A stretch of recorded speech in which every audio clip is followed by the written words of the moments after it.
नमस्कार दोस्तों, स्वागत है आपका डिफेंस कंपास पर। आज हम बात करने वाले रूस के एक ऐसे फाइटर ट्रेनर की जिसने अब नई उड़ान भर ली है, Yak-130M।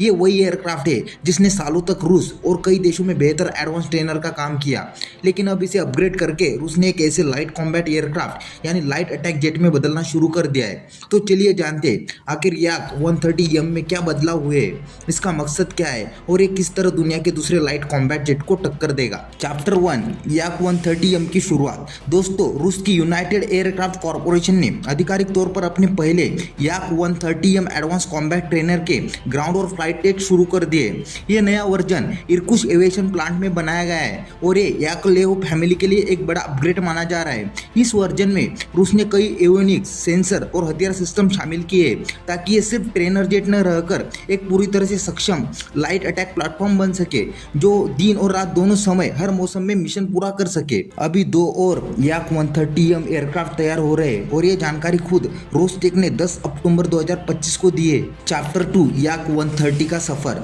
अब तक Yak-130 पहली बार 2010 में रूस की एयरफोर्स में शामिल हुआ था। इसका डिजाइन खासतौर पर ऐसा बनाया गया था कि ये चौथी और पांचवी पीढ़ी के फाइटर के हैंडलिंग को रिप्लेट कर सके, यानी ट्रेनिंग के दौरान पायलट को असली कॉम्बैट जेट जैसा अनुभव दे। इसकी खासियत यही थी कि यह कम लागत में हाई लेवल ट्रेनिंग देता है।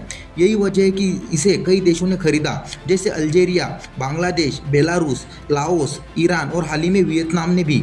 अब इसके अपग्रेड वर्जन यानी Yak-130M के साथ रूस इसका मिशन और भी बढ़ाना चाहता है ताकि ये सिर्फ ट्रेनिंग नहीं बल्कि कॉम्बैट ऑपरेशन में भी हिस्सा ले सके। चैप्टर 3, Yak-130M में नया क्या है। Yak-130M का बाहरी डिजाइन लगभग वही है, ट्विन इंजन, ट्विन सीटें यानी 2 सीटें, एक आगे और एक पीछे, और डिजिटल फ्लाइट कंट्रोल सिस्टम। लेकिन इसकी असली ताकत अब इसके अंदर है। इसमें जोड़े गए नए एडवांस सिस्टम जैसे BRLS-130R पल्स डॉपलर रडार जो हर मौसम में टारगेट ट्रैकिंग कर सकता है, SOLT-130 के electro optical infrared targeting pod जिससे दिन या रात में प्रिसीजन स्ट्राइक संभव है, प्रेसिडेंट ES-130 डिफेंसिव सूट जो मिसाइल की वार्निंग देता है और काउंटर मेजर छोड़ता है, KSS-130 communication and data link system जिससे रियल टाइम डेटा शेयरिंग और मिशन कोऑर्डिनेशन आसान होता है। इन सब अपग्रेड के बाद अब 130M short range air to air missile और लेजर या सैटेलाइट गाइडेड बम जैसे आधुनिक हथियार इस्तेमाल कर सकता है। और खास बात यह है कि अभी भी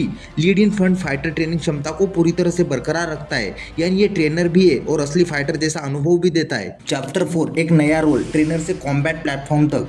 दोस्तों, ये अपग्रेड सिर्फ एवियोनिक्स अपडेट नहीं है बल्कि Yak-130 की पूरी भूमिका को बदल देता है। अभी विमान close air support, light integration और पॉइंट डिफेंस जैसे मिशन कर सकता है। मतलब ये सिर्फ पायलट ट्रेनिंग के लिए नहीं बल्कि असली लड़ाई में भी उतर सकता है, वो भी कम खर्च में। यही वजह है कि अब इसे एक low cost multi role aircraft के रूप में देखा जा रहा है जो उन देशों के लिए आदर्श है जो महंगे फाइटर जेट नहीं खरीद सकते लेकिन एक सक्षम एयरफोर्स चाहते हैं। तो दोस्तों, Yak-130M रूस के लिए सिर्फ एक अपग्रेड नहीं बल्कि एक रणनीतिक कदम है। ये ट्रेनिंग और कॉम्बैट दोनों को एक ही प्लेटफॉर्म में जोड़ने की कोशिश है। अब देखना यह होगा कि इसके आने वाले टेस्ट कितने सफल होते हैं और क्या ये वाकई F-50 जैसे जेट्स को टक्कर दे पाता है या नहीं। तो आज के वीडियो में बस इतना ही। वीडियो अच्छा लगा तो प्लीज़ लाइक, शेयर और चैनल को सब्सक्राइब करना ना भूलें। मिलते हैं इसी तरह के अगले एक और नए इन्फॉर्मेटिव वीडियो के साथ। Thank you for watching.